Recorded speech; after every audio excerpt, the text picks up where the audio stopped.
Be strong.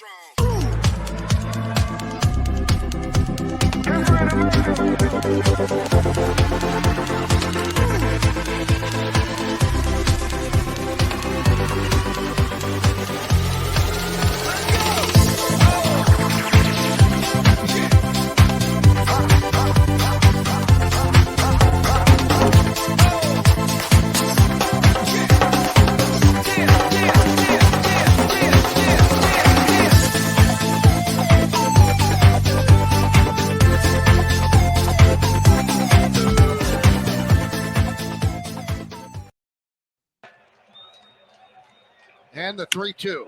Drilled deep to left field. This could be it. See ya. He's done it. Number 61. He's been chasing history, and now he makes it. He and Roger Maris are tied with 61 home runs, the most anybody has ever hit in a single season in American League history.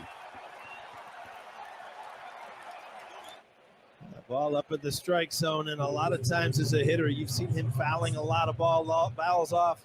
Not this one.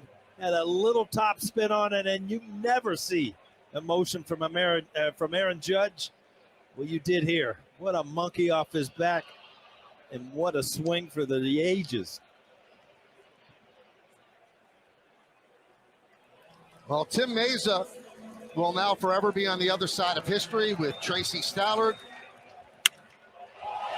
After he served up this pitch, Mom knew it, Roger Maris Jr. knew it, and they are united in history around the magical, mystical number 61. Alrighty, well, very good morning and a happy Thursday here on the TNC Sports Talk YouTube channel. Thank you guys for tuning in to the Throw-In with Justin. Coming to you just a little bit earlier this morning. I have a doctor's appointment right after this program when we get off at 10. So I'm going to dive right into that. And what you just heard was Aaron Judge, as we congratulate Aaron Judge for hitting his 61st home run of the season, tying Roger Maris of the all-time American League home run record. You know, there's a few games left, and I think it, without further, to say, it's kind of all followed into place this season. You know, we're sitting on our hands, waiting for Albert Pujols to hit number 700. We're sitting around waiting for Aaron Judge to hit number 61. Obviously, now we're waiting for him to hit number 62. And with a handful of games left, that still very well could be possible. But, I mean, overall, Aaron Judge, what an incredible year. A lot of things to remember this year by so far in Major League Baseball. And it's just like, well, postseason's here. Is why can't you love this game? I think we told this, previous at times on this program, that baseball is a difficult sport to watch. All right, the longevity of it, and for the statistics and for the records to appear, you really have to be patient and wanting to watch in. I mean, no one, for example, like Albert Pujols, right, going to 700 home runs, or that like when Adam Wainwright and Yadier Molina surpasses to becoming the most pitcher catcher duo to face, to play with each other and have a starting outing with each other.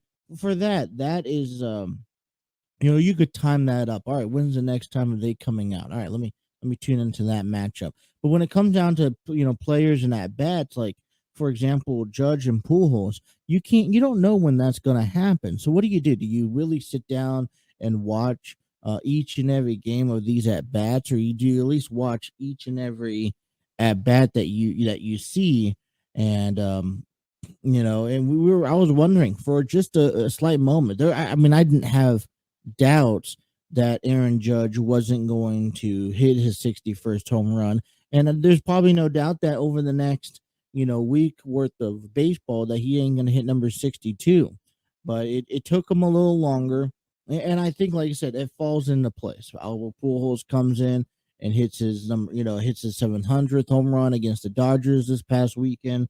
And then you had the then this week alone, middle of this week, is that you get Aaron Judge hitting at number 61.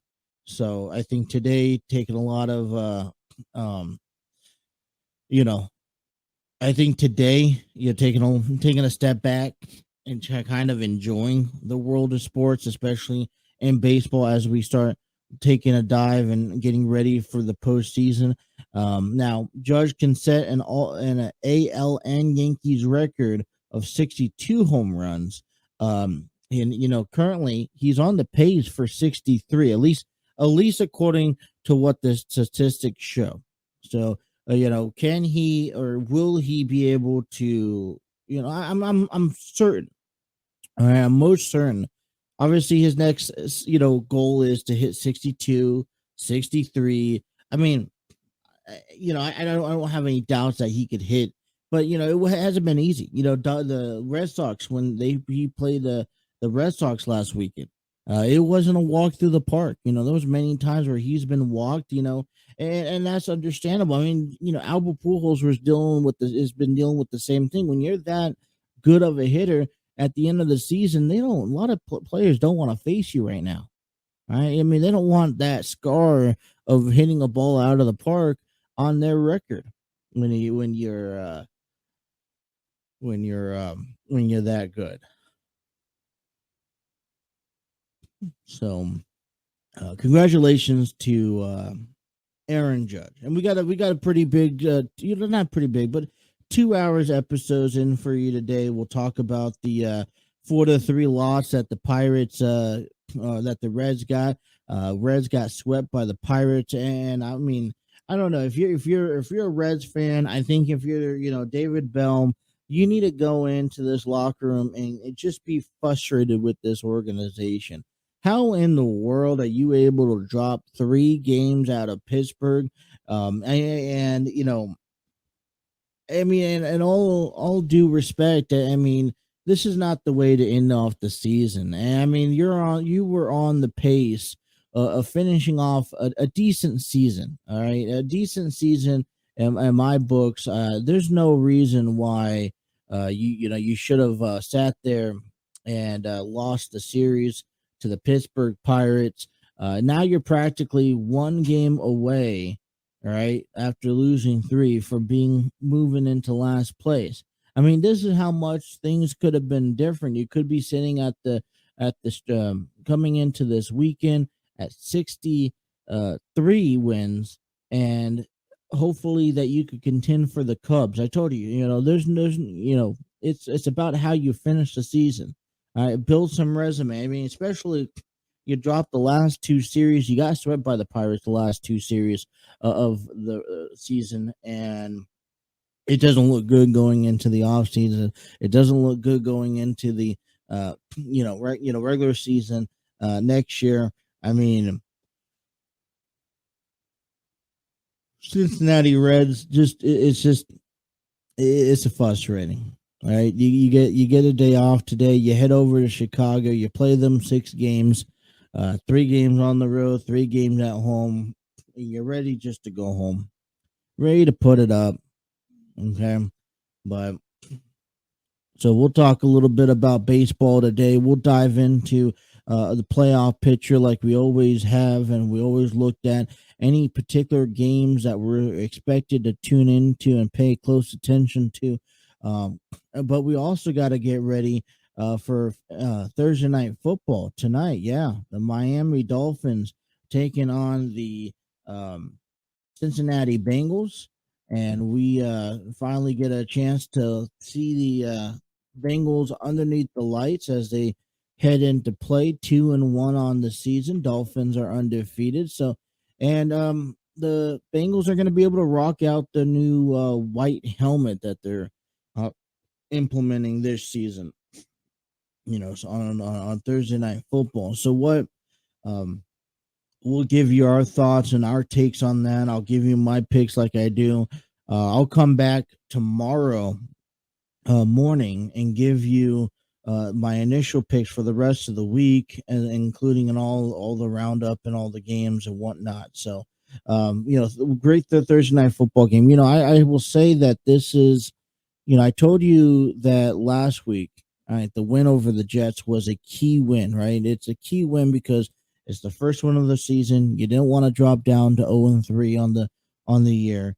It was a solid win, all right, and they finally accomplished that. But there's still things that the Bengals don't look good at. All right, I got five things five biggest issues that the Bengals had coming into last week's game against the New York Jets. So we'll talk about a little bit about that. My five takes. We'll also give you my predictions, and then also take a look around what's going on in other sports. We got NHL preseason continuing as we start getting ourselves into the month of October. NBA begins this week, and I'm sure they got the top 100. Also, a little bit of AEW Dynamite recap. I'm sure everyone will like to get a crack at that. First time Hangman Page confronts CM Punk. Dr. Britt Baker confronts Saraya. You also have Bryan Danielson coming out and facing one of the Jericho's Appreciation Society. MJF. So there's a lot of things going on in AEW Dynamite last night. We'll kind of touch base on that. But man, like I said, once again, congratulations to Aaron Judge. And, it's been a long season. I don't think a lot of people have expected it. I mean, I think this is a positive note for the Yankees. You think of the Yankees team that absolutely annihilated the entire first half of the season, and then they started looking like an average baseball team coming up into the stretch. And right now, compare the Yankees at the beginning of the season, all right, how they annihilated everyone, how they were probably one of the best teams in baseball. And then the way they play second half and the way that they look at standings right now, I mean, Astros still have a better record with them, 102 wins on the season. We get into the playoffs and, the matchups are now more pretty even than, so to speak, a couple months ago. I mean, even though Toronto and Tampa Bay, they both sit at the mid 80s marker at the win site. You got Seattle at 84 wins. There's more pictures. There's more of an evil level playing field when it comes down to postseason. So can't wait to get you an update on all the postseason matchups. It's starting to wind down very, very, very quickly. Talking about winding down, and it's starting to look pretty good. So we'll start diving into that and all that good stuff. All right, we're just getting started here on a Thursday. Probably a little slower start, but start nonetheless. So we'll take a break. When we come back, we'll talk some baseball with you.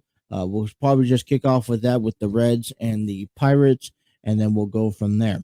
Thank you guys for tuning into the Throw-In with Justin on a Thursday morning, taking guys up until 10 o'clock here on the TNC Sports Talk YouTube channel.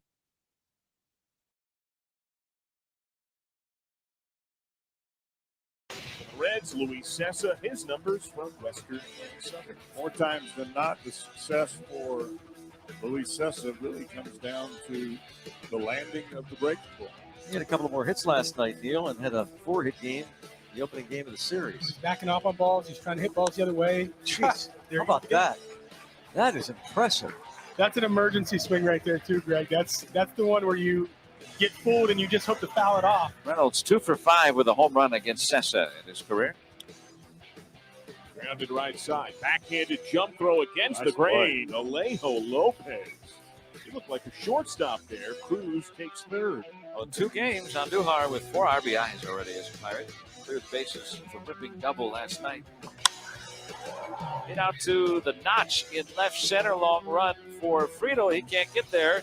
He keeps it from the wall, but Cruz trots in easily to score. Another double for Andujar, And another run batted in. The Pirates open with a 1-0 lead. 2 on with 1 out for Ji-Hwan Bae. He had 6 hits with the Mariners last year. 3-2 count now on Bay. And it's ball 4. He got maybe a break on that previous pitch. Now they're loaded for O'Neal Cruz.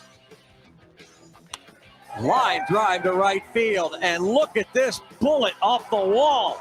Another Cruz missile hammered off the Clemente wall, posting into second with a 2-run double.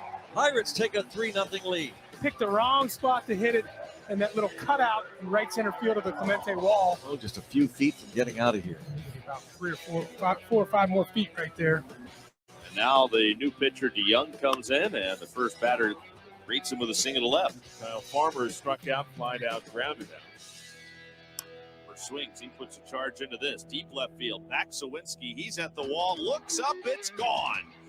A 2-run home run for Kyle Farmer, and the Reds are within 1 in the 9th. 3-2 Pirates. And Fraley's the batter. Fraley launches to right field. He clobbered it, and the Reds have tied the game. Back-to-back jacks, the first 3 reach and score. It's 3 all in the 9th. Sometimes just that little change of pitcher makes all the difference in the world. Well, no decision for Wilson. That brilliant performance. There's 8 scoreless, 3 hits, a walk, 6 strikeouts. Get a no decision. So it's up to Newman, who does have a chance at extending the hitting streak now, needing a run to win. Line drive, center field. Mr. Walkoff has done it again. Kevin Newman races the Jolly Roger. What is it with this guy? Hello, Newman. Newman extends his hitting streak to 10 straight games. And another walk-off for Kevin Newman. And that will conclude a series sweep over the Cincinnati Reds.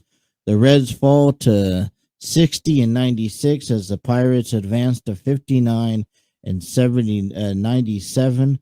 Both the Reds remain in 4th place of the NL Central, as the Pirates remain 5th place of the NL Central. And now it comes down to a couple of factors, in my opinion. I mean, it comes down to, I told you at the beginning of the week, avoid losing 100 games.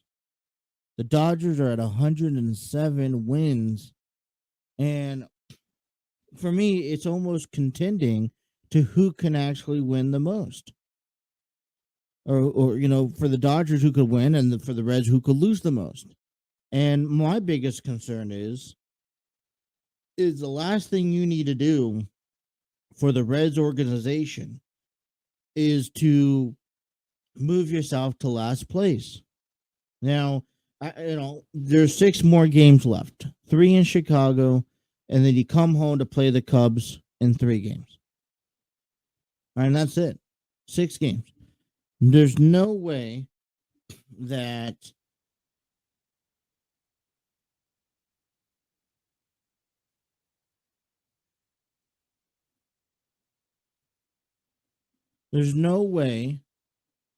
you can afford to lose 4 games against the Cubs. And it feels like this week, they're giving up. They're packed up. They've gone home. All right, there's no more reason for the Cubs to show up. So I'm very disappointed in the Reds. I'm very disappointed in how everything has come across. Just disappointed overall.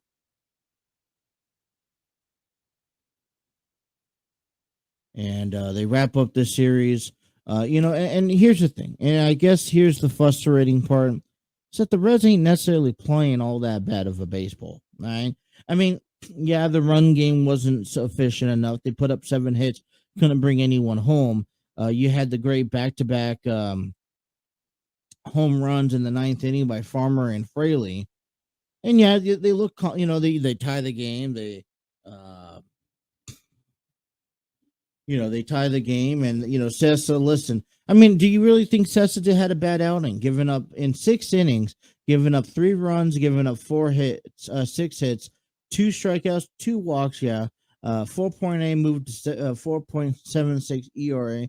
The bullpen, San Martin and Cruz, and Diaz, Diaz gave up the run in the ninth inning, but I guess here's where you got to understand how baseball works. So especially for a team that, it's just like football, right?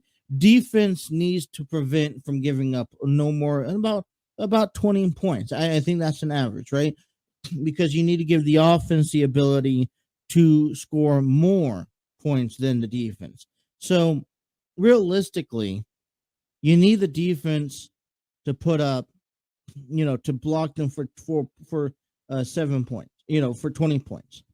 All right, over in baseball, exactly how many points or runs should you really allow the pitcher to give up? And you look at a three, obviously you're not going to have a shutout game each and every game. And I think that's given. And I say 2 to 4 runs is an average, a solid, I won't say about 3 to 5 runs, matter of fact, is an average allowance.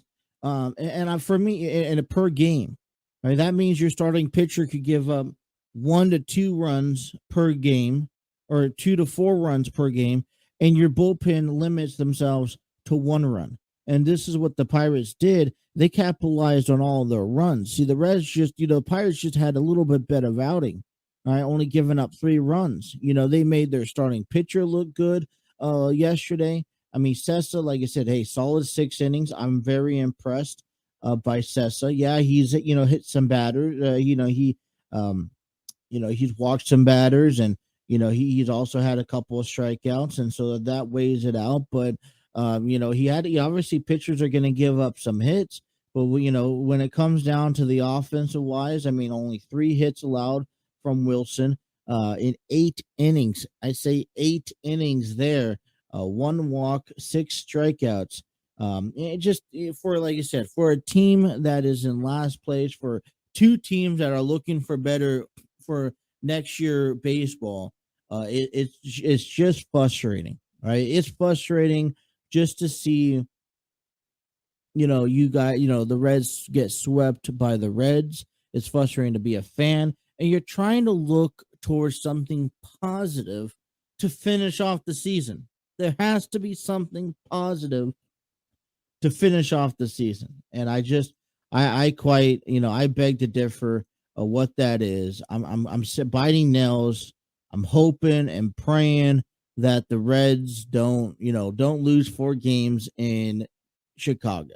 All right. I came in this week and said, hey, listen, the Reds should have won at least 2 or 3 games against Pittsburgh. That didn't happen.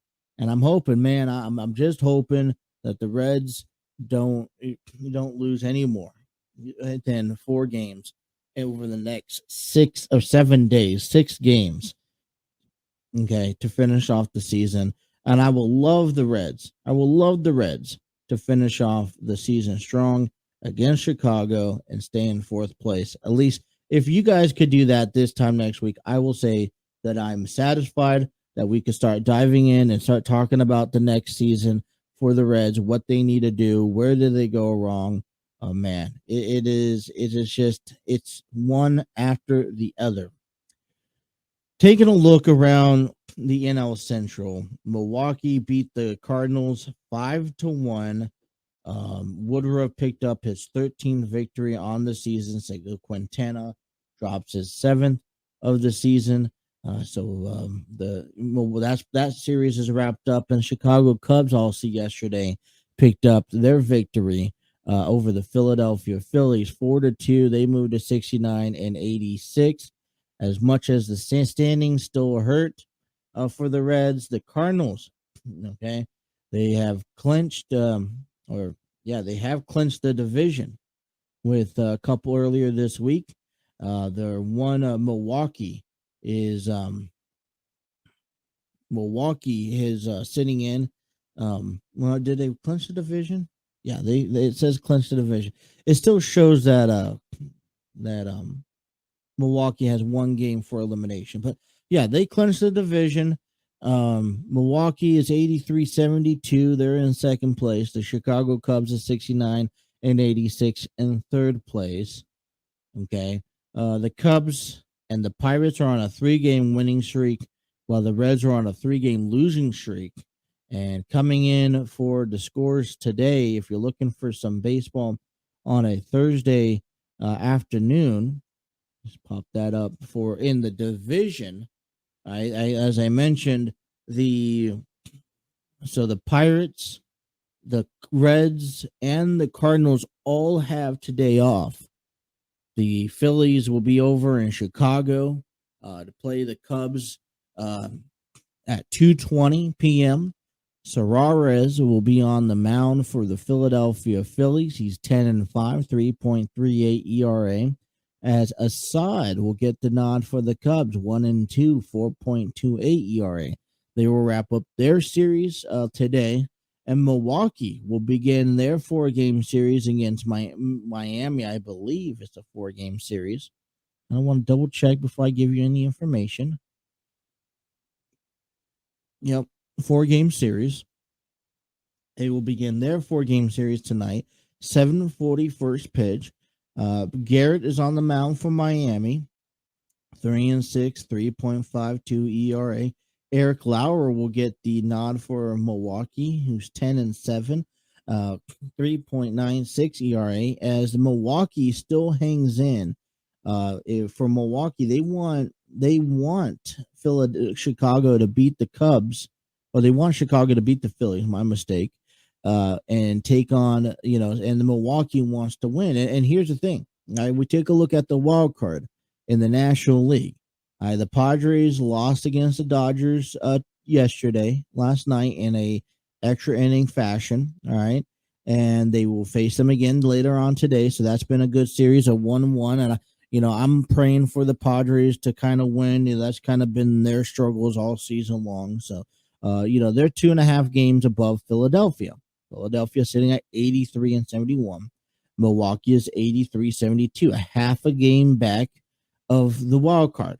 So what does Milwaukee want? Well, obviously they want to win, beat the Miami Marlins tonight, and they want Chicago to beat the Phillies today. If that's the case, Milwaukee can be currently sitting this time tomorrow as the 3rd spot in the National League wild card. Okay, so that's starting to look pretty exciting. We know that the Dodgers have clinched the first round number 1 seed. The Mets have clinched the 2nd seed. The Cardinals are in the 3rd seed. Braves are in the 4th seed. So we're just looking for 5 and 6 here in the National League. You got 1, 2, and 3 already set for the division leaders in the American League. No race yet. It looks like the Astros are going to tackle on that number 1 seed. It looks like the Yankees most likely will be number 2 seed, and number 3 seed will be the Guardians. Toronto Blue Jays are 2 games above in the wild card, sitting at 87-69, and then Tampa Bay will be a half a game above the wild card, 85-70, as Seattle at 84-70 holds that last spot. Now the Baltimore Orioles, 4.5 games back, 80-75. I think let's just stop and take a moment before we cut the break. Just how good, how impressive both the Mariners and the Orioles. They had that stretch in the middle of the season. I think they were very solid. They were entertaining, and man, I was very doubtful of both Seattle and Baltimore, especially Baltimore, to having any such of a winning season. And just a week ago, Minnesota, Chicago was all looking into the stretch, even Boston. And now you sit with Baltimore as the playoff picture is closer, it comes to an end. Baltimore's just 4.5 games back. I don't know if that's going to do anything, but hey, just a few games back. I mean, anything could happen in the last week. Take a look at games coming into today. If you're looking to tune into any games, wanting to listen to them, You have the Dodgers and you have the Padres wrapping up a 3-game series tonight. For in San Diego, that first pitch is at 9:40 p.m. Eastern time. Baltimore, if you're looking, I would say tune in to the Cubs, Phillies, and then the Marlins and Brewers. And I'd say it will be a triple header because after Marlins and Brewers, I would suggest tuning over to the Padres game. But then if you're looking for some East Coast action, Baltimore Orioles are over in Boston.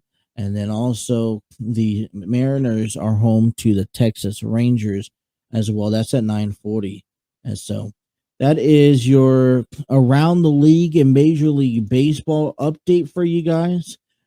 That's pretty much all I have to say about that. We'll dive more into it coming up a little later on next week. Just kind of want to get the season over with. All right, let's take a break. Let's come back and let's tune into something a little bit different. We still got to get ready for Thursday Night Football, where the Cincinnati Bengals will have its highlight taking on the Miami Dolphins. What a showdown that's going to be.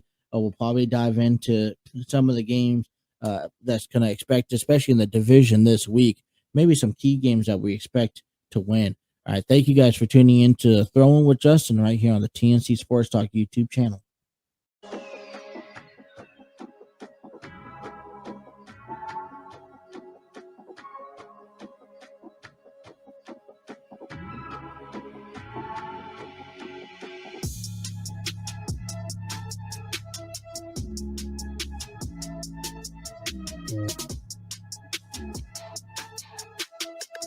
8:45 here on a Thursday morning on the TNC Sports Talk YouTube channel. I'd like to give a big shout out to StreamYard Studios, the proud home of this TNC Sports Talk YouTube channel here. All of our shows is given to you through StreamYard Studios. Create your podcast, YouTube videos, virtual business meetings, and even conduct interviews through StreamYard Studios. Check out StreamYard, the free option today. They have a free version. Check them out at StreamYardStudios.com. Alrighty, diving into some football here and getting ready for Thursday Night Football as the Miami Dolphins and the Cincinnati Bengals square off to do battle. And I'm excited about this matchup. I really am. All right. I'm not talking about being excited because of the uniforms that the Bengals are playing or having. I'm not excited because, there is, because of,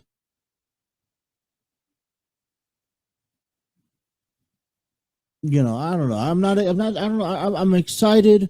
I'm not excited for the way that the Bengals played last week. I'm not excited because of the Bengals having a home game on Thursday Night Football and they get to wear the white uniforms.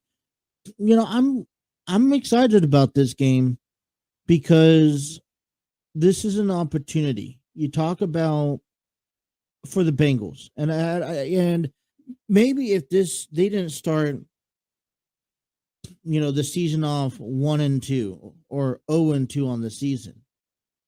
I would say that, hey, would be a game that I would, that would be confident in. Obviously the season did not start the way that we wanted the season to start. And it's disappointing because while we try to come over and figure things out and figure out how we're going to put things together, right? And how are we going come up with the winning season? You got the rest of the AFC North tackling on the victory, the changes, and they continue on their season. So when we look at this matchup, and I think this is a matchup that I'll look into right now, the Dolphins, let's look at the rankings that these teams have. The Dolphins are ranked number 13th in offense, as the Bengals are ranked number 20. Or in 20, what is it? Okay. You got the defense are on 20 for both. And the passing, the Bengals are ranked number 14th, and the Dolphins are ranked number 4. And rushing, 20th overall, taking on 31st. So what do we know in this game? All right, what do we know? Well, we know that the Dolphins can pass the ball and that Tua can pass the ball. And let's look into that. Right? Let's look into it. Tua Tagovailoa, 71.3% in completions per attempts. He has 925 yards, 8 touchdowns, 2 interceptions. You take a look at Joe Burrow. He's at 64%, 812 yards, 6 touchdowns, 4 interceptions. This isn't the humidity that we've been that the Dolphins have been having to get some luck in the last couple of weeks. Right, this wasn't the humidity that the Bills had to go into last week. This wasn't the humidity in Miami that the Patriots had to go in back in week 1. They got to come out here. It's going to be cold. I mean, it's been cold the last couple of days. Let me just check that. I mean, for game time, which is supposed to be at 8 o'clock, it's supposed to be 55 degrees. How chilly is that supposed to be tonight? So really, some implement change rather. But see, just because the Dolphins have adjusted to the change, to the weather change, doesn't mean that I'm not certain that the Bengals have also adjusted. It just recently got cold. So, last time they met, Miami beat, and this was during the preseason, August 28th of 2021. Miami wins 29-26. Now things have changed. So we dive into this, all right? Because it's interesting to look into. What are the key targets? Right? We know the defense are going to be equal, right? The defense are going to be equal, and I'm sure, hey, the Dolphins are going to be able to shut down the pass game, right? Now, hey, they're 31 in the rush game. The first thing that comes to my mind when they're ranked 31st in the rushing game is that your defense are going to stop the rushing game, right? All right. When it comes down to the defense, I think ranked number 20, I think this would be a perfect opportunity, all right, head on, one-on-one, to put Nick Nixon in that rushing route. All right. He's only had 58 attempts, 163 yards, and no touchdowns. One of my goals that I would like to see coming out of this game is Nixon getting his first rushing touchdown on the season. That's what I want to see. I think the matchups are pretty level. All right. The Dolphins are going to have, they're going to have their own takes on, the passing. And I think that's going to be a struggle. What does that mean in order to get Nixon to get a touchdown as a running game? They need to establish the running game, period. All right. I wouldn't go for the passing game so far because, I mean, let's face it. There's only a handful of touchdowns in the first couple of weeks. Jamar Chase, 21 receptions, 212 yards, and T. Higgins, 13 receptions, 191 yards. I'm not necessarily looking too deep into that, right? All right, third down efficiencies are both sitting about 40%. So, and allowing third down efficiencies, Bengals are a little bit lower than them, 32% to Miami's 40. So I'm kind of up in the air with this one. I don't want to go against the Bengals. I think this is going to be an even matchup down the road. All right, I really believe that come game time in the 50s. This is going to be a nice. This is going to be a good game. All right, the Dolphins players are not used to coming down to the cold. This will be the first of several games that Cincinnati is going to get played in the cold tonight. All right, there's plenty. I think the Dolphins have a little bit of edge over the passing game, but I mean, I think you still have to give the advantage to Cincinnati being at home. So what do you guys think? Who do you guys think is going to win?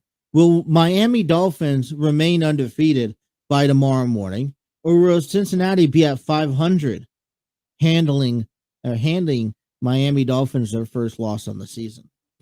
I'm pretty excited for this game. I'm going to be rooting for the Cincinnati Bengals, and therefore, okay, I don't know. Maybe I should tell you here in a few minutes as we take a look at what else is going around, at least in the AFC North. All right, so as we take a look into the AFC and we take a look into these two games, right? The Bengals coming from the north and the Dolphins coming from the east. All right, let's take a look at what the division has to hold. The Browns, who's coming into this game 2-1, will be facing the Falcons, who are 1-2. Now, listen, Jacoby Brissett, man, he's something else. And I'm very excited to see Jacoby Brissett in action. Matter of fact, for the fact that the Bengals ain't playing, I'm hoping that the Browns get on television because I want a nice, clear look at what Jacoby Brissett has to offer. And I haven't really gotten a chance to sit down and watch the Browns because I haven't thought anything of them as of late. So that's one of the games going around. When we take a look at these two teams tonight between the Dolphins and to the Bengals, and we look at the games looking forward to for week number 4, Bills and Ravens, divisional versus divisional. I mean, hey, listen, the East taking on the North.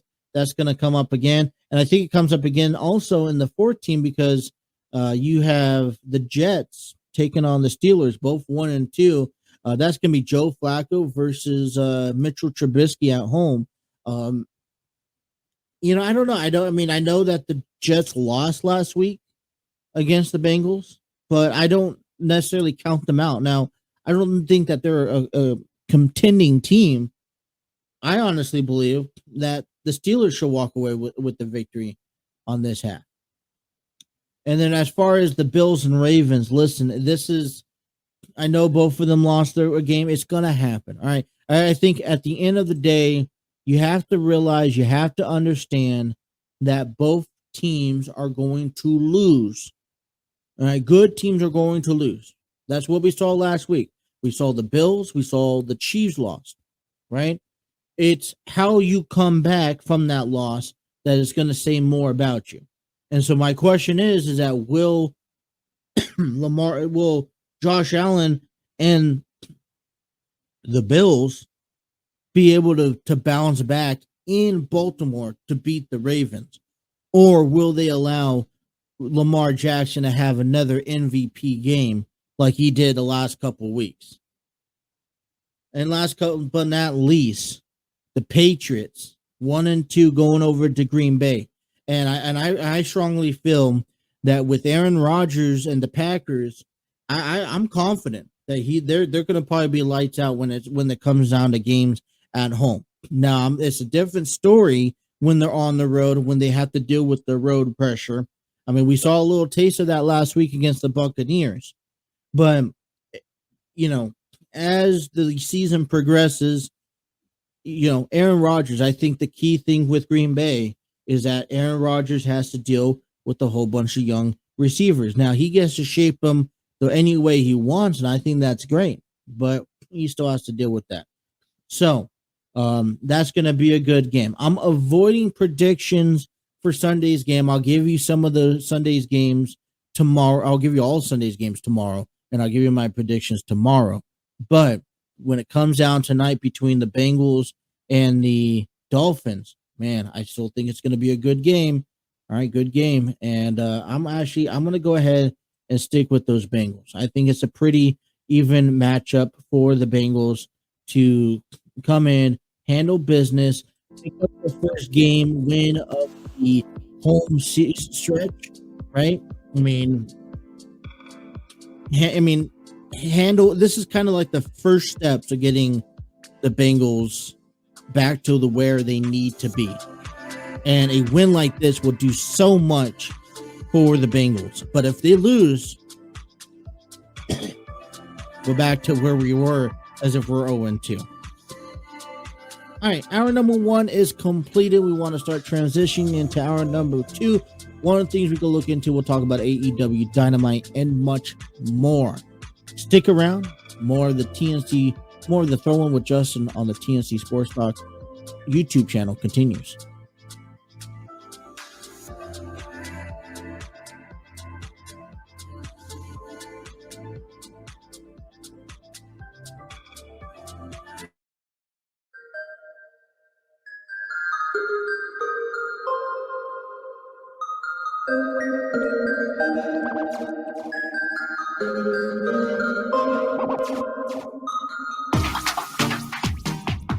All righty, hour number 2 kicking off here on a Thursday morning, 9:05 here. Thank you guys for tuning in to the TNC Sports Talk YouTube channel.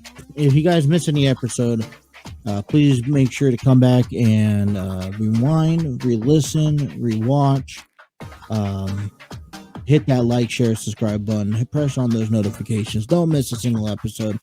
Also, you guys can take us on the road with you by downloading Spotify, iHeartRadio, Spreaker, Google Podcasts. I've always had issues right now. I mean, I was able to open up an earlier program through Apple Podcasts, but ever since trying to open up this one, I can't do Apple Podcasts, so they don't want to accept my verification. So trying to still work on that here. Working on some games this weekend and all that fun, good stuff. So hopefully we get to that by the end of today. PGA Tour continues September 29th today through October 2nd. Sanderson's Farms Championship in Jackson, Mississippi. Country Club of Jackson. Purse is worth $7.9 million. You guys looking to get yourself into that. Taking along the leaderboard coming in and for just the top rankings, a number ranked tied for first. You got Jason Duffner and Denny McCarthy. Then Adam Hardwin is in third with Brandon Wu, Max McGreevy, Hayden Buckley, Mackenzie Hughes, Andrew Putnam, Vince Whaley, a whole bunch of others. So, hey, golf season is still getting close around. Trying to make their case for the Masters and all that fun stuff that headlines here. That's going to kick off in April. All right. It's kind of getting around to the world of sports here. We'll talk some AEW here in this hour. I want to go over what happened on Dynamite last night. As listen, it's a little stealth, in my opinion. This is the aftermath of the Grand Slam week, and we knew a couple of things going around.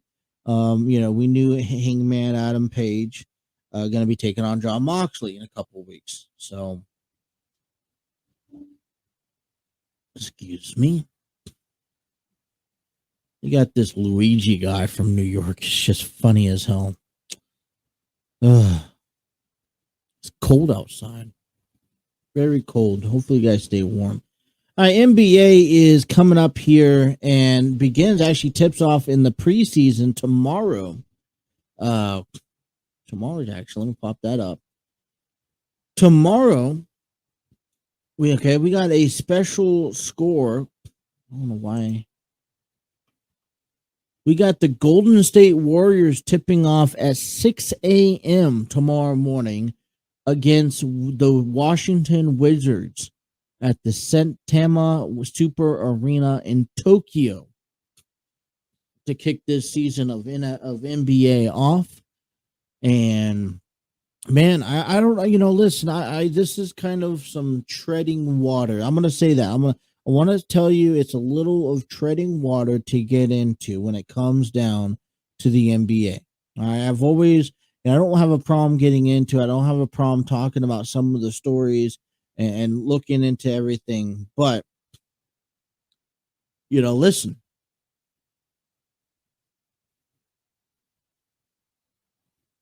I didn't necessarily grow up, watching the NBA. Now, I don't want to dive into a sport that I'm not 100% certain about. I don't want to dive into a sport that I am, I'm at the top, top ends. But, there's a lot of things that are coming out here. Some of the big questions that I think, I'm going to start looking into. And between now, I think October 19th is the beginning of the NBA season. Okay. And what I want to do is I want to start diving into some teams. All right. And just see just where some of these teams are going to finish and what they need. And I think the only way I could come up here and do that is learn it with you guys. All right. And so that's what my plan is. I'm planning to take all the teams before the preseason. I'm planning to just skim through all the teams and kind of see, are they expected to have a good season? Are they expected to have a bad season? Are they expected, are there certain players to watch out for? I'm always, I've kind of been notorious for, all right, I grew up in San Diego, so it was the Clippers and the Lakers. And then, I was always fascinated with the Lakers and Celtics series, but that was over a decade ago. Yeah, I tell you, it just hasn't hit the same. I was definitely caught off guard to see Ime Udoka suspended for the season, heading into this year. And I don't know just how much of that's going to impact this season and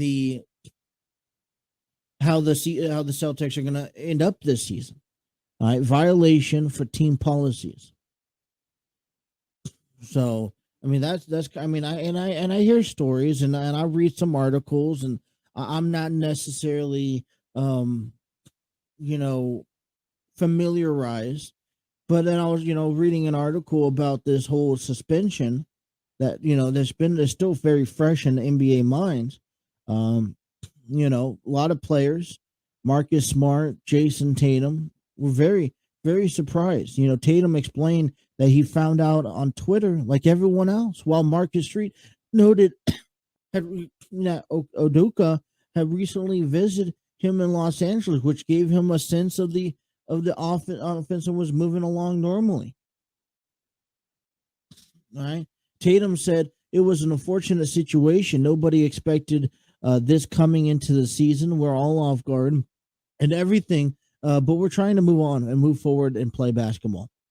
Initially, this is coming from Jaylen Brown. The initial reaction is we were all shocked what was going on and a little confused. But a lot of that information wasn't being shared with us or members of the team, so we can't really comment on it. Well, hey, listen, you guys, preseason is here. You're going to find out through social media a week before preseason starts that your coach is not going to be your coach for the season. The same guy that you've been in contact with the offseason, the same guy that is coming out and visiting you, treating you like business is normal, and he's not going to be your coach for the season. And I think this is going to throw, I want to say, and I sure hope not. I mean, these guys are professionals, and I sure hope it doesn't really play into much of the season. But when you have your head coach who has his playbook, and for where the Celtics went last year, and for how everything has unfolded last year, the Celtics are one of the top teams in the NBA. All right, it's top 10 in my books. And now you're running into a dilemma where you just don't know what your head coach is going to be. Who's going to be. Hopefully, it's a coach that is within the system. I mean, obviously, they're not just going to go hire a coach for a season. They're going to probably hire and bring up within the system, right? And you're going to have to adjust to their playbooks, all right? Adjust to their schemes, Just like it's just like having a manager, and it's not. You got to have someone that knows what they're doing to come in, especially when you're the Celtics and your expectation is high. Your expectation is playoff contenders. Your expectation is to go to an NBA Finals again. That's what Boston Celtics expectation is. It always has been. It always will be. So, on the outside looking in, I was a little shocked. I'm also a little shocked to come to find out that it's towards the beginning of the season. Now, I think that's the only good news out of this entire story. But the good news is that, hey, now you get to sit down and you get to relook at what, before the season starts. Now they tip things off in 20 days. You got 20 days at the TD Garden for the Celtics before you got to face the Philadelphia 76ers. So, what is that log? What does that look like? How does the team adjust to the season and whatnot? So we're taking a look into that, talking a little bit about NBA. What is there any teams, like I said, new? It's a new atmosphere. So my question is who do you guys want to focus in on? I mean, I have the Celtics. I'm going to be following along just a little bit. I got, I also like to follow along against the Clippers and the Lakers from time to time. That the Golden State Warriors are always in there. With that being said, Toronto Raptors, the Brooklyn Nets. I mean, there's a lot of teams. Now, because we cover Cincinnati sports, is it something that we want to go up and cover the Cleveland Cavaliers? Maybe that's something that we kind of follow through day by day. They tip off their season October 19th in Toronto. So did we talk about that? Well, that's what I want to know from you guys. So as we start adjusting and as I start trying to gain some knowledge in the NBA world, let me know exactly where you guys want us to focus in on, if at all, any. Before we cut to break,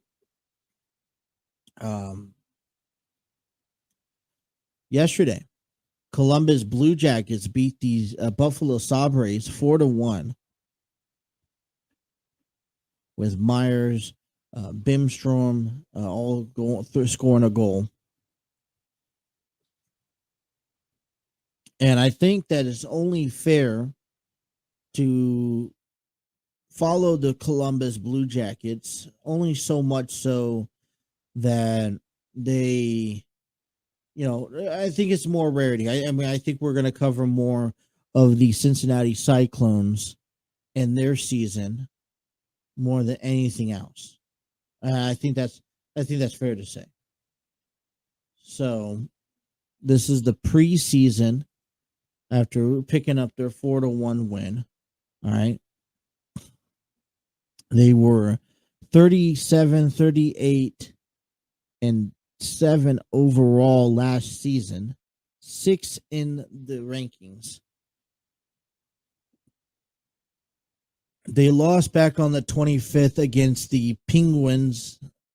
They split the series on the 25th against the Penguins, picked up the victory last night against the Buffalo Sabres. They will play St. Louis tonight. And then they have Washington on the 1st on Saturday at home. And preseason, this is why I enjoy hockey. I'm not a big fan of hockey, but this is why I enjoy it. Starting tickets, if you're looking to go to a Washington and Columbus Blue Jackets game, starting off at $6 per ticket. May not be the greatest tickets of them all, but $6 per ticket. So we'll follow into that. Coming into tomorrow as we get into, I want to go over starting Monday. What I want to do is starting Monday is I want to start breaking down 20, starting Monday, what we're going to do, okay, before we get a break, is Monday we're going to do from 100 to 80 top NBA, and then from 79 to 60, and then from 59 to 40, and then so forth until we get to the top 100, which should hopefully conclude by the end of next week. All right, let's take a break. Let's come back and dive into the Dynamite, AEW Dynamite, which was last night. And we'll talk a little bit about that and finish off getting you ready for the Bengals game here on the TNC Sports Talk YouTube channel.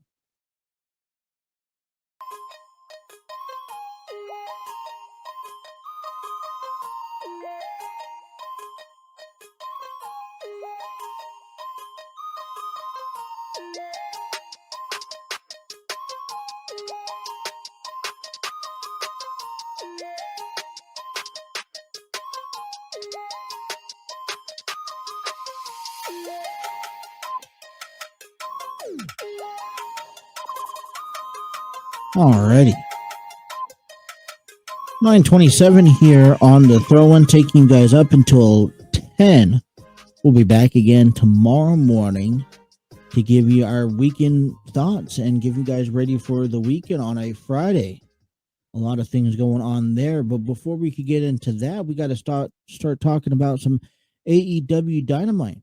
I was watching some of the highlights last week from last night, and this is when things start settling in.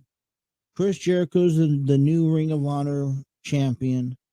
Jon Moxley is the AEW world champion, and I'm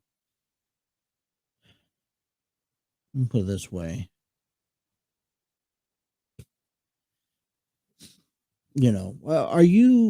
What were your thoughts on AEW Dynamite last night?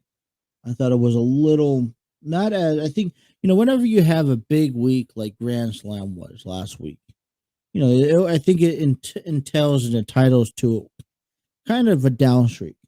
But a couple of things that I wanted to point out in AEW, especially out of some of the athletes. For one, we got to hear from Saraya claiming that this is her house. This is, what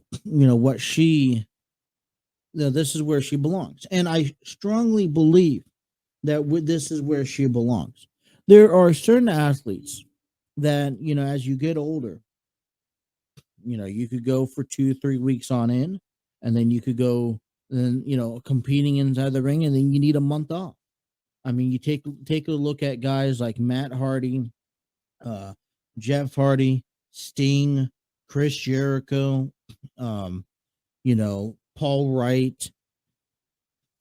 There's, and this is where AEW fits in that bill, right? They work with you.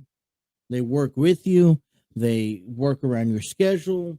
And I feel that AEW is the number one place where, for that. And that's where I think that AEW is great at. And so when you say that Saraya is in AEW, well, we obviously know the injuries that she's had and the reasons why she has not been able to compete in the ring for all these years. All right. Reason why she had to book up or put her, hang up her boots.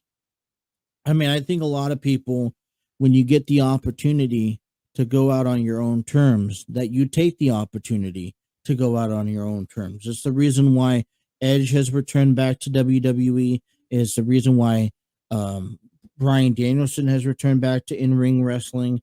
And honestly, for Saraya, I think she's respectively, she deserves to go out on her own terms.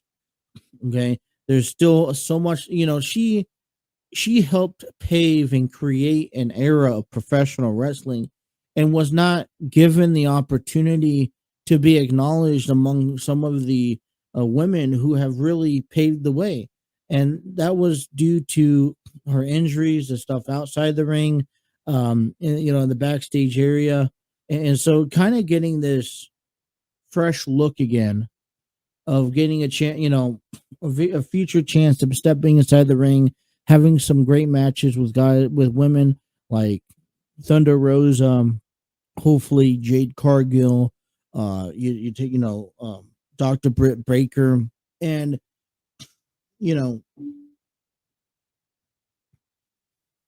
I'm how do I put this? Like I said, this is where AEW fits for her. But I don't necessarily still believe that AEW fits the bill for everybody. All right. Like I mentioned, it was a big clear mention yesterday, and I wanted to reemphasize it today. Unless you're at the top of the food chain, all right, unless you have one of the main titles, unless you are a well-known athlete that's already established, that that is already in there and putting in the work, then a lot of times you're going to get mixed in, you're going to get put into the mix. All right. And here's a prime, right now, the women's division, listen, there's not many women out there, in AEW, right? It still doesn't exceed how, how the men are. So, but it was interesting because as I was tuning in, real, like, when you look into it, you had Juice Robinson, you had Menard, and I'm trying to, I have to go back and look them up on this roster. So that's what I'm doing, right? Go down to the Jays.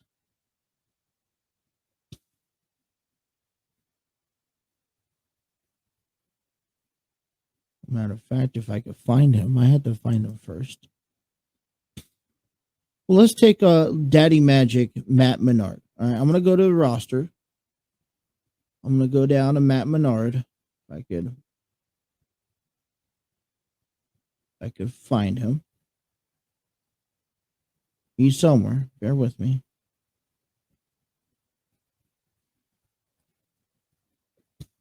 Okay. Here we go. Daddy Magic, Matt Menard. Okay. He's of the Jericho Appreciation Society. He's competed.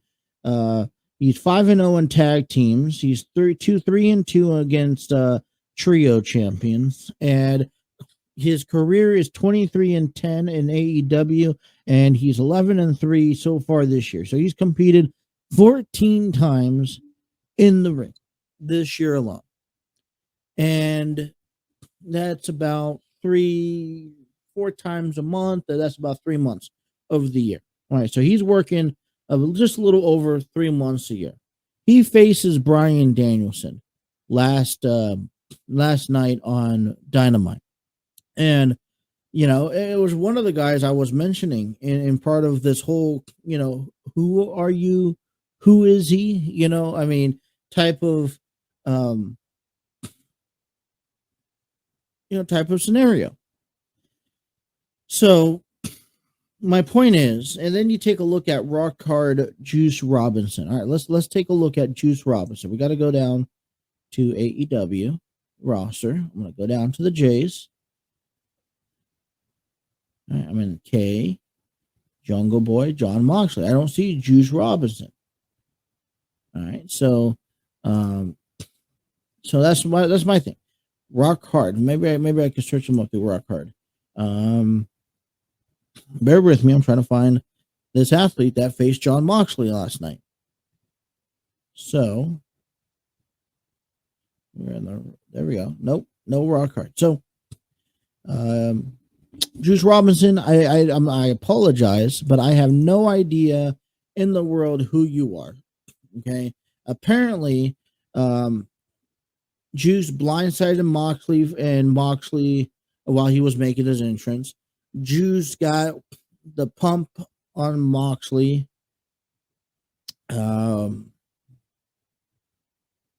Moxley was rocked. So my thing is that Juice Robinson, I'm sorry, but I don't see you on the AEW roster, which therefore tells me a few things.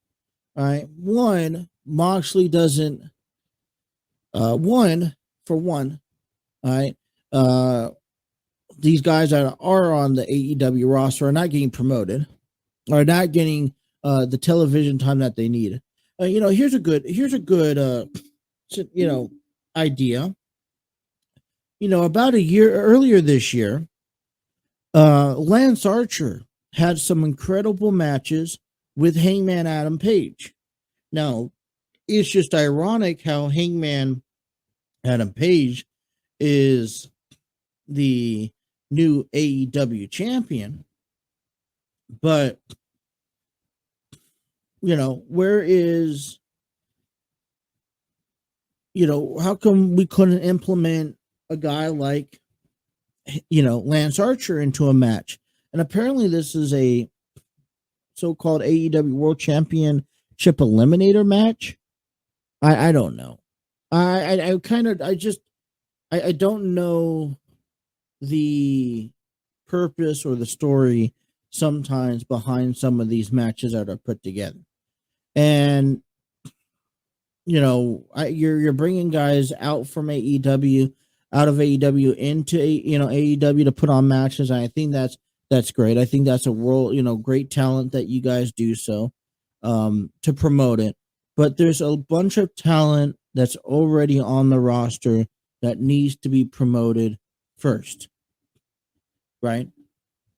AEW Interim World Championship match was on the line. Toni Storm took on Serena Deeb last night. Deeb, let me see what this one looks like. Storm spiked Deeb with the Avalanche Pile Driver and pinned Deeb. Matt Hardy approached Private Party last night as well. After they were dismissed by Andrade El Idolo. Listen, I'm going to say this again. All right. It's great that AEW is promoting guys like titles like Ring of Honor World Championship matches, right? I get that. But wouldn't you think that the Ring of Honor World Championship should be defended at Ring of Honor, right? On their product, on their show. I think it was a great match between Chris Jericho and Bandito. And this is where, you're trying to promote product. You got to have titles on your product. And I feel like they almost just copied an image of what Solo Sikoa did the other night, bringing up the North American Championship and defending it on SmackDown.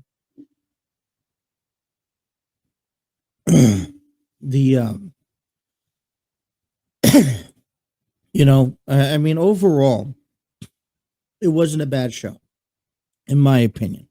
It was a downgraded show from what Grand Slam Week held with each other, but it wasn't a bad show. It wasn't a terrible show. There was much other things I could watch other than AEW Dynamite, and I sure did. Okay.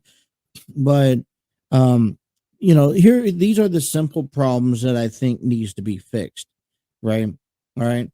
First of all, I don't have a problem with incorporating different promotions titles on the product. That's one thing I actually love. And one thing I wish WWE did more often, all right, is incorporate titles that are from one show and bring it over to the other show and acknowledge that they are champion.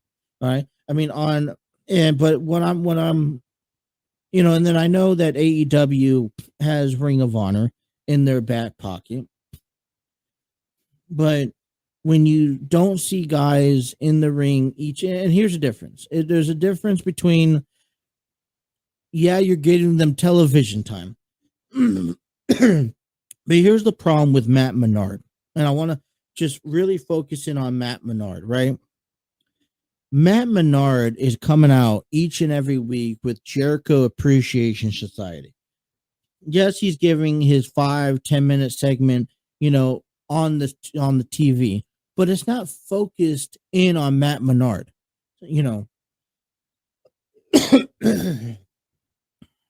And unless you already know who Matt Menard is, then whenever he gets thrown into a match maybe once a month, right, every couple of weeks, then you really are uncertain on who you're watching.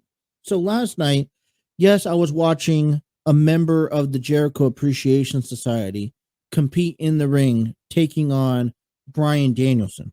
And the concept was Bryan Danielson coming out, and and Claudio gets involved and throwing everything into perspective with the Ring of Honor Championship and all that stuff. And it's also funny how so quickly Bryan Danielson jumps up, moves, after having a match, an incredible match, by the way, with Jon Moxley last week. Okay, how he jumps up and just walks away and now is off to something else. All right. And the match, I understand the purpose of the match. And the match wasn't, it was a solid match. But my thing is that, what? I don't know who Matt Menard is. I don't know what he's capable of doing. He's been in the ring a handful of times. Okay. And I don't want to sit here and act like, I know each and every wrestler, because I don't. But whenever you have guys like, Matt Menard come out every once in a while and who is unknown, right? Because there's a difference between being on TV than actually having the mic, speaking, having full-on segments with somebody else. You know why Chris Jericho, why MJF are always on top of the food chain is because they're the ones each and every week having that mic. They're the ones who are leading the pack each and every week. Here's my other thing. All right.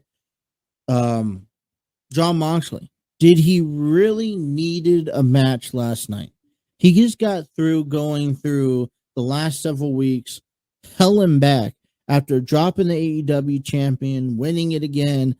I mean, for me, I would like to pace that out a little bit. I would have waited Jon Moxley for a match, to have a match later, maybe next week, or even bring him now over to Rampage, where you kind of spread his matches out. What AEW, in my opinion, is starting to do is that they're putting on their top talent on the main product. They're putting in their storylines, and then they are really throwing the rest down to Rampage and Dark. And you're really only having your top guys on the main show, and you're not building some other guys. It takes a while to build these guys, and that's unfortunate. See, if I knew who Matt Menard was, I would have been more excited and opposed to watching him and encouraging in this match. Same thing as Juice Robinson, same thing as Bandino. I think the only reason why I know Bandino is all the stuff that he was supposed to do with Ring of Honor. And I just, like I said, a Ring of Honor title defense on AEW, I don't have a problem with it normally, but it should be promoted for AEW. It would have gotten more views. You're pushing other titles on AEW to take over the show. I just don't like that. So all over the place on AEW here. A little bit last night. I'll talk a little bit more about that as it still unfolds as we move along. But I'm going to take a last break of the program, take you back up, wrap up the show. You guys are listening to the Throw-In with Justin here on the TNC Sports Talk YouTube channel.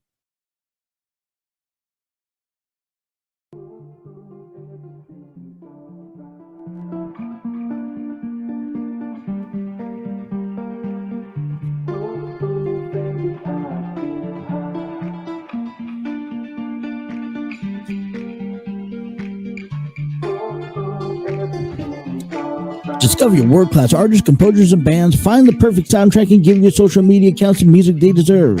Epidemic Sound is a proud TNC Sports Talk is proud to be using Epidemic Sound for all the music that you listen to here on the program. If you guys miss any of today's episode, don't worry. You guys can head on over to Spreaker, Spotify, iHeartRadio, and more to find this podcast. As I told you guys earlier, I was having a little trouble. I've been having trouble trying to put it up on Apple Podcasts.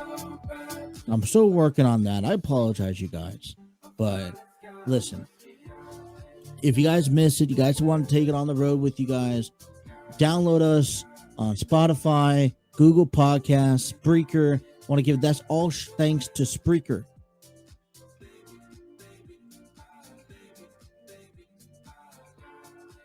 Spreaker is the way to go when you want to monetize all your audio platforms with podcasting. Check out Spreaker.com for more information.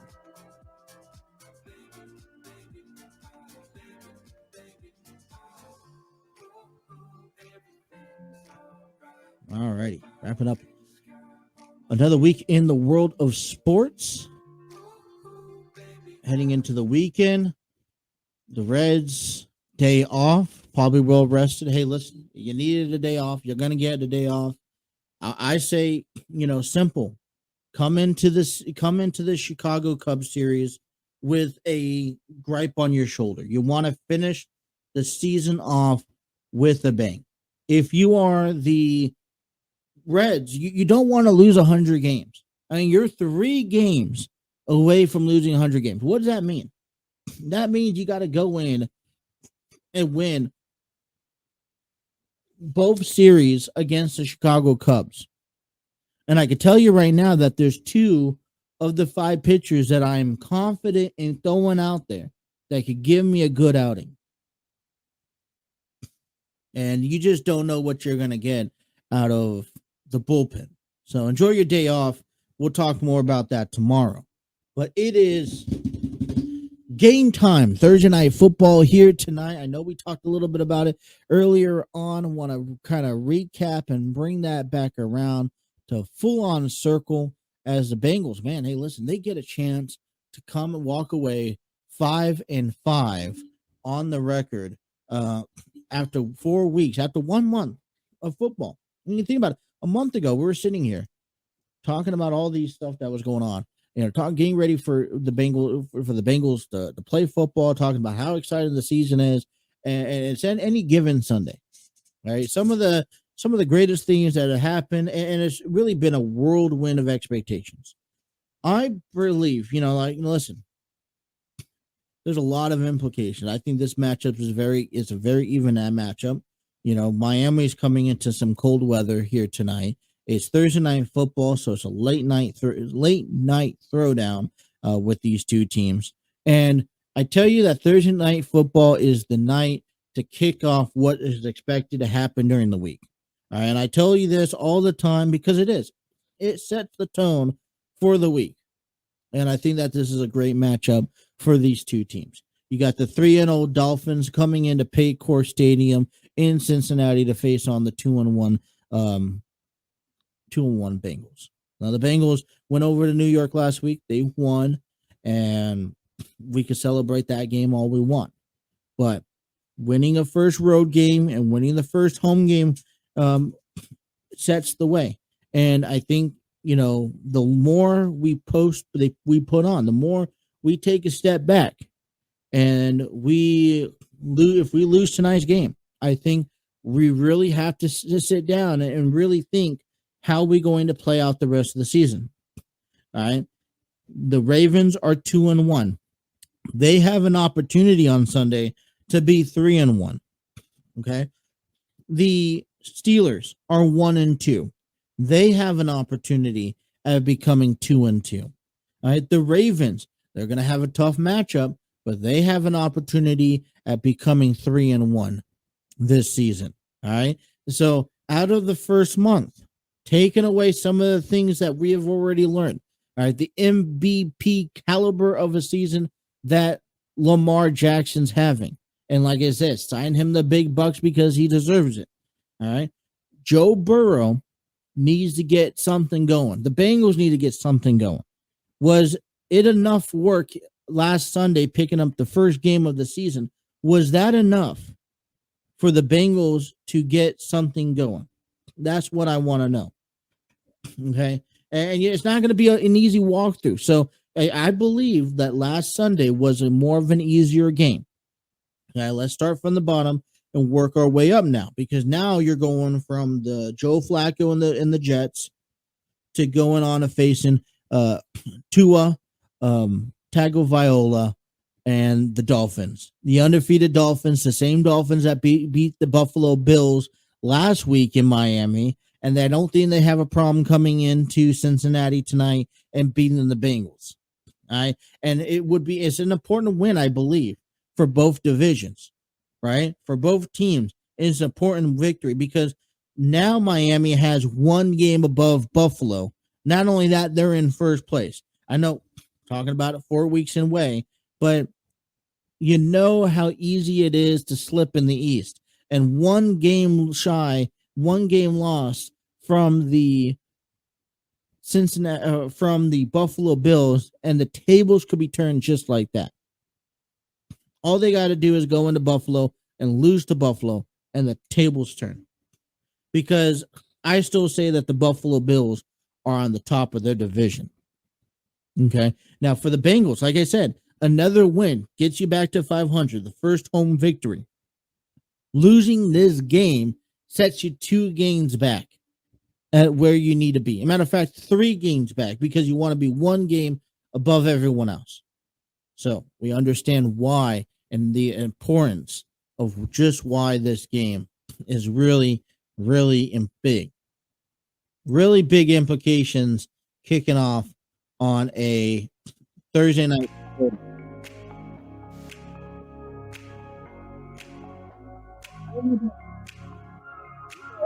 Excited about Thursday night football. We will come back tomorrow.